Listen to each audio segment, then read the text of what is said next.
Good morning, good morning. It's a Saturday morning, so I'm going to give you an update on the Real Housewives of Potomac. It's been a minute because I don't care about them and they get on my nerve. So I'm going to just go ahead and rock with it and give y'all what I got as a compilation of the past few episodes. So the last thing I talked about was the fight. The fight happened, the fight's over, the fight, whatever. We find out that, what's the girl name? Candace is pressing charges because her mother told her to. Candace is walking around the house with these post-it notes that says you're okay. Candace is traumatized. Candace, shut the hell up. Like, you can't tell me from Monique grabbing your hair and hitting you twice that traumatized you to the point of you needing post-it notes and affirmations to reassure yourself that you are going to be okay. You cannot tell me that, but I'm sure it's adding to your case of, assault. That I'm not saying that a slick mouth deserves to be popped, but you can't have all this bark and no bite at the end of the day, because it could have easily gone the other way, and you could have easily dragged Monique. Maybe not, but I'm just trying to give you the benefit of the doubt. So, Candace just stopped. But, her mother got in her head, and she's going to an attorney, and the girls say they don't want Monique to go to jail, but maybe it's a lesson learned, and they're like, we don't want her to go to jail, and Candace like, we don't? And I'm like, okay. So they're at a table eating, and Karen is being quiet because it's hard. She's on the fence, and it's like Monique was wrong in hitting her. Okay, fine. It shouldn't have taken production to get Monique off of her, but Candace should have shut the fuck up too. Period.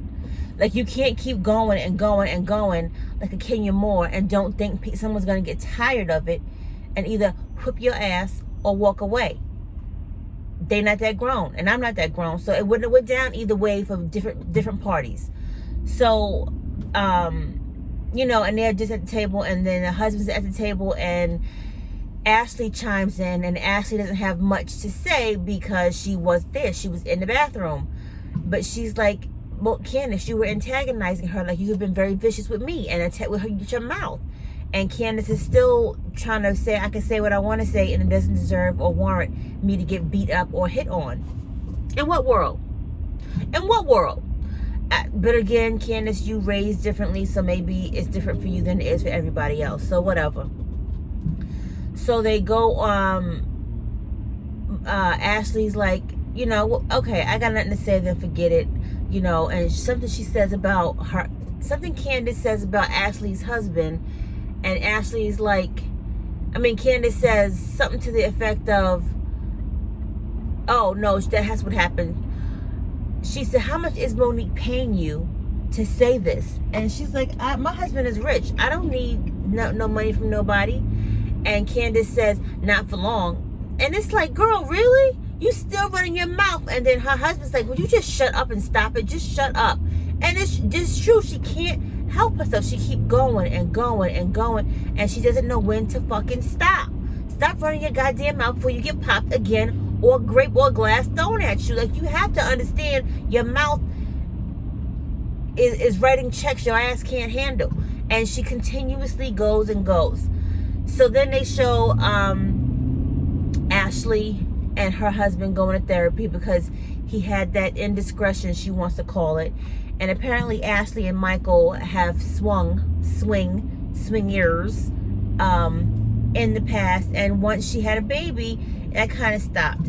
Michael then reveals that, he needs attention, or he needs something more than what Ashley can give him right now, because the baby's in the picture and the baby needs a lot of attention and he's not getting it. And he brought up something to the effect of, when my dad used to come home, he used to give me all this love and this affection, and then he would drink and then be somebody totally different. And this is a problem for him, and that's why he does what he does. And I'm like, interesting. But that was his truth. He lived in it. He spoke on it. And Ashley said this is her first time hearing this. and maybe it makes a little sense for her. She then goes over to see her mom and her Uncle Lump, and she's telling them what happened, and she goes, oh, believe me, if this happens again, I'm not going to be around. I'm going to leave my marriage. And I'm like, of course you would, because she's now pregnant again, so she sure will have 18 years of money to go off of based on their post-nup update. So, it's whatever, Ashley. You do what you do in your marriage. If it works for you, it works for you. And nobody else needs to matter or should matter in that regard.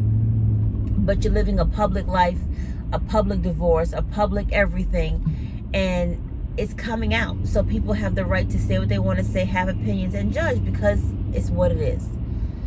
Then they show, who is the other girl? Giselle. Giselle just shows too much delight and pleasure when it comes to bad things, Monique. Giselle, it started out when Monique first came into the fold, and she was saying, oh, we're looking for a house, it's just so difficult, whatever. And Giselle's first thing out her mouth was, oh, you don't have a home? And she goes, no, we actually have 4. And then Giselle was like, I can't get her on that aspect. And Giselle, you ain't got much room to talk. Monique is doing fine. She's doing fine. But any chance she gets to tear her down, knock her down, have something negative to say, she's chiming in, she's jumping in, she's on that bandwagon, and she is rolling with it. And it's uncalled for. When she found out about the assault charge, she was at the baby's sip and see. Oh, she was going to jail. Oh, Monique. Oh, and I can't believe. Oh, Monique. Why? Just have a conversation and don't get so excited, because it's lackluster. It's just not as blingy as your house is not. And it's that bothered me, but whatever. Then Robin is talking about she has a hat line, a baseball hat line, and she's gonna get some gain on this, some capitalize on everybody talking about how her hats are so cute. And I'm like, it's a baseball hat with a satin lining. You have hearts, you have leopard print. I'm confused. What is so spectacular? But okay, so I did a little research, and I found that Robin, her hats are $29, and her kids are helping her pack and ship or whatever. I mean, okay, all right, Robin, whatever you gotta do to get that money back that you lost some years ago. Then they go to Wendy's sip and see.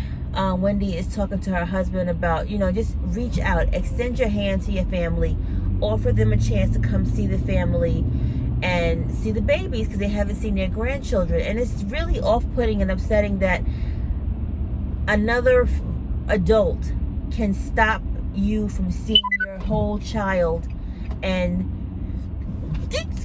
your grandchildren. My son has a baby. I don't get along with the mother-in-law. I know for damn sure that y'all not I'm gonna come into the environment as if you don't exist and focus on my grandkids, because that's what's important to me.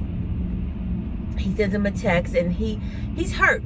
It's hurtful to watch him, because he's trying to not cry, because men are conditioned to not cry. Men are conditioned to be strong, be the warrior, be fearless, and he's trying his best to keep his emotions inside and not cry. But it's a couple times you see him welling up and getting very emotional, and he's just like, well, I'm gonna invite them, and I don't, hopefully they'll come. If not, it is what it is. He sent a text message to them, and he said, I really hope they do come, because my kids want to know, why haven't I, they said, oh, Daddy, you have a beard. Does your dad have a beard? And he's like, what do I say? Yes, he does, but you'll never see, because he's not dead. He's alive, and he just doesn't want to see him. So in looking at other bloggers and looking at research and seeing why they don't want to be bothered, it's because the Nigerian culture seems to be antiquated, and the fact that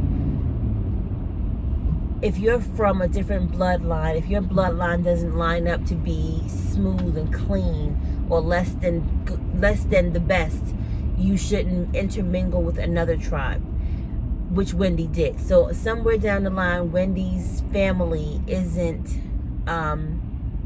they're cursed. They're not where they should be.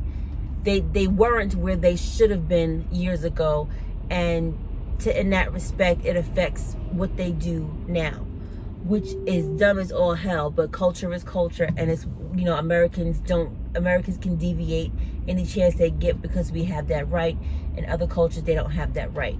So because Wendy's bloodline is cursed, they shouldn't intermingle, and that's a problem. So that's why they don't come to the sip and see. That's why they're not there, and it's really a sad sight. But you know, nonetheless, they get Cameron, you know, passed around. She gets her little head tied from the women. They start throwing the money, and it's a good party, nice time. Everybody acts accordingly. No one acts a fool. And Wendy didn't invite Monique because she's Wendy, and she feels like she doesn't know what Monique can do. And I'm like, all right, girl, like, whatever.